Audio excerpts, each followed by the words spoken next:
bienvenue sur Astroéthique, j'espère que vous allez bien, je suis ravie de vous retrouver. On va parler de Saturne, la planète qui nous fait grandir, le grand maître Saturne, une planète qui nous pousse à toujours avancer sur notre chemin et à être capable de renoncer, à lâcher la main en fait. Voilà, l'image qui me vient, c'est celle de l'enfant qui doit se lancer pour marcher seul et qui tient encore la main de son parent parce que son pas n'est pas assuré. Et puis petit à petit, il accepte de lâcher cette main, de lâcher donc sa dépendance, cette béquille, cette sécurité à laquelle il s'accroche, et il se lance. Et il ose et il fait un premier pas, et ensuite un deuxième et un troisième, et puis il est dans une marche en avant vers son avenir, vers son futur. Et au début, il est joyeux de ça, de cette découverte, et il a peur de perdre l'équilibre, mais s'il tombe, il se rend compte qu'il se relève.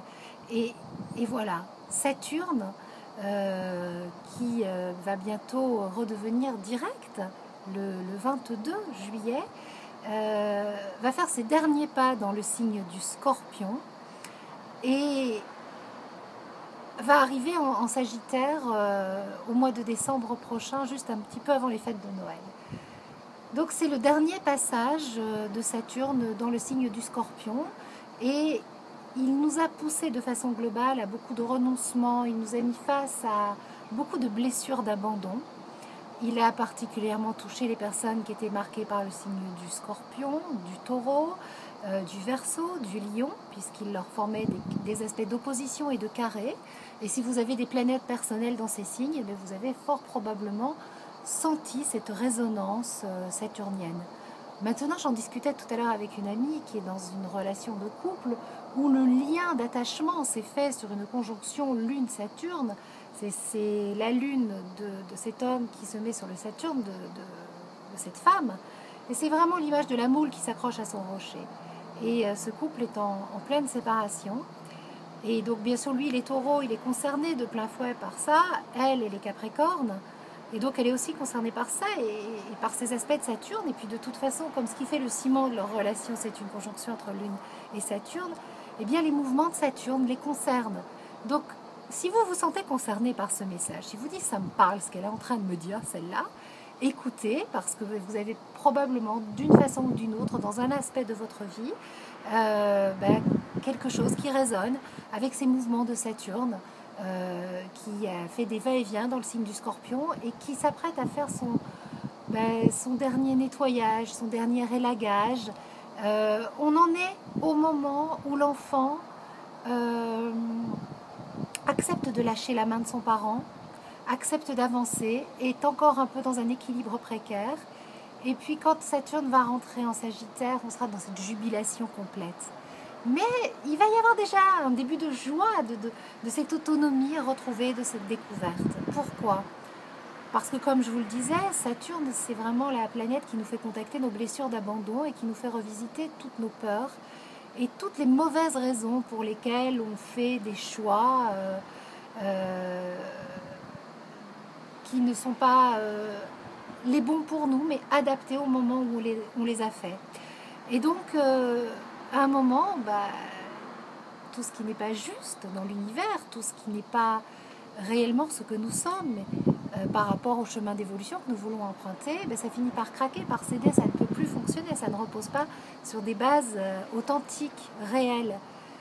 Et donc là, on en est à ce moment charnière entre le fait que Jupiter soit rentré dans le signe du Lion, qui est un grand changement d'énergie où il y a absence de peur, Saturne qui redevient direct et qui va faire son dernier passage dans le Scorpion, Mars qui rentre en Scorpion lui aussi. On est vraiment dans un moment de basculement d'énergie, c'est la fin de la grande croix cardinale.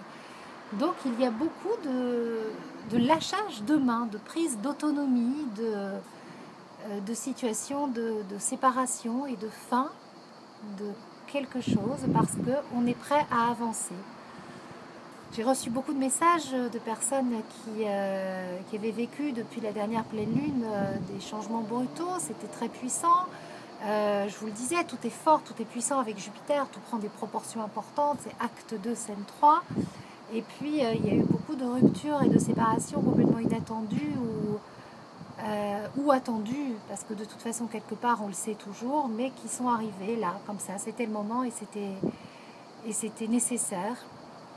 Et ce que je voudrais vous dire, c'est que avec Saturne, comme on revisite toujours une forte blessure d'abandon, eh bien, souvent en amour, on se repropose une situation qu'on n'a pas réglée, une blessure personnelle qu'on n'a pas réglée et qui est dans notre programme et qui revient dans notre vie pour qu'on puisse la solutionner. Parce que quand on est sur un chemin d'évolution, qu'on a pris une décision puissante, forte, d'aller vers le meilleur et de réussir sa vie et de lui donner un sens et de savourer cette vie, ne plus être dans ses dysfonctionnements.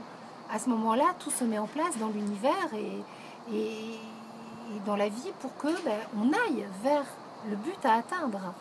Et donc, forcément, on va régler tout ce qu'il y a à régler, tous les petits réglages. On va aller prendre des cours du soir et refaire toutes nos classes parce qu'il y a des apprentissages à faire. Et donc, on va revisiter, par exemple, la maltraitance en amour, le fait que qu'on attend tout de l'autre et que la présence de l'autre nous apporte le bonheur total, complet. Et donc, ça, c'est pas de l'amour, parce que l'amour, c'est un plus qui apporte du bien-être dans l'existence, de l'équilibre.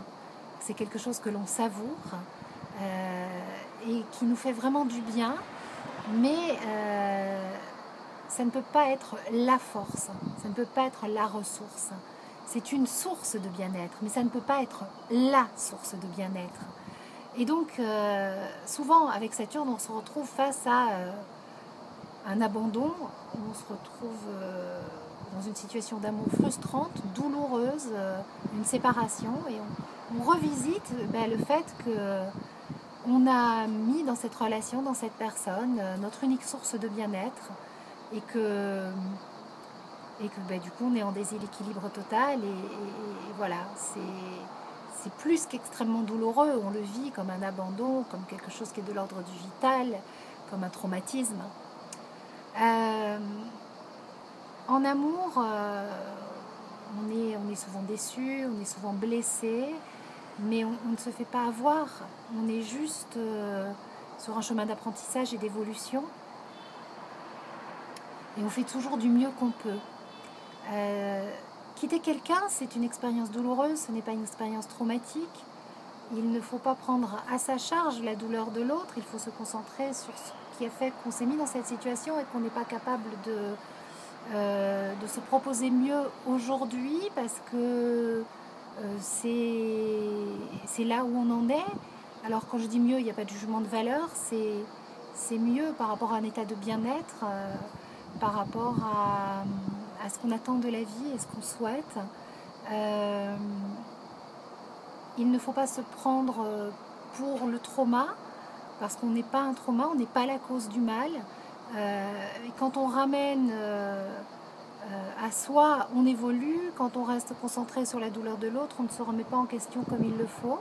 Donc il faut savoir faire la part de choses de ce qui nous appartient et de ce qui appartient à l'autre. Je voulais vous dire aussi que l'amour, c'est vraiment quelque chose qui doit faire du bien dans la vie. À partir du moment où c'est douloureux, c'est pas de l'amour, c'est de l'amour propre. Et c'est que vous êtes en train de revisiter une blessure d'ego, que vous êtes en train de travailler sur vous pour avancer. Mais vous n'êtes pas encore arrivé à ce partage d'amour que vous espérez, que vous attendez, pour lequel vous travaillez, pour lequel vous êtes en chemin. Parce que le partage d'amour, ça suppose une histoire qui nous fait complètement du bien. Et si ça fait mal, c'est pas de l'amour. Voilà, j'espère que ces petits mots vous aident. Je ne fais pas trop de vidéos en ce moment, je suis très très occupée, j'ai eu beaucoup de consultations et puis ce sont les vacances, donc je ne travaille pas les après-midi. J'ai libéré des créneaux, un créneau le soir et puis sinon le matin, pour être disponible et à votre écoute. J'ai des projets d'enregistrement. Je n'ai pas pu faire l'enregistrement avec Denise à Paris, c'est reporté. On a de toute façon de très beaux projets qu'on va vous présenter. Voilà, et puis ben, la vie me fait travailler moi aussi, et donc je prends beaucoup de temps pour moi, pour lire, pour avancer sur mon chemin, pour essayer de faire les bons choix. Et, donc ben, ça me demande beaucoup de prise de recul.